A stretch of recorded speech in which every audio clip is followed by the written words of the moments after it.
Since the financial crisis began, the US Federal Reserve has boosted the supply of money so that borrowing and investment costs are artificially suppressed. But the banks have resisted passing on the benefits to all, including Alexandria Coliseum. This small family-run business wanted to put up a large sports and leisure facility, but they've been forced to limit their ambitions to renting out large inflatables for children's parties and public events. Without the faith and confidence of friends and family, we wouldn't have gotten off the ground. And even when the banks may look at you and not have the full confidence due to macroeconomic issues, your friends can look at the research you've done and the hard work that you've put in and your base of knowledge and make their own decision. The funding by friends and family of this one-year-old enterprise in the Washington, D.C. suburbs is nonetheless built on greater optimism in the capacity of the US economy, despite recent dramatic reductions in government spending.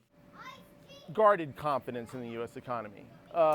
We're sort of in a niche business, and being in the general Washington area, even with the sequester, we haven't seen a lot of cuts to employment locally.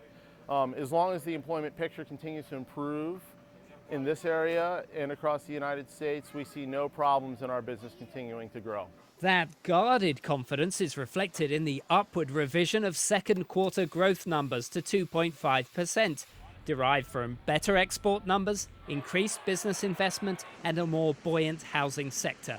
But such improvements will quicken the pace of the Federal Reserve's actions to unwind its artificial stimulus. Obviously, there's consternation in financial markets. Consternation in financial markets is translating into somewhat higher interest rates, long-term interest rates principally, and that's a little bit of a drag on growth.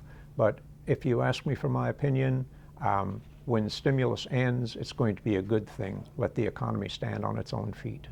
Despite improvements in the private sector, the level of jobs growth continues to lag what most consider acceptable, suppressing wages overall and the capability of the future workforce. So though the US economy, like this business, is starting to bounce, it still has a long way to go before it reaches full capacity.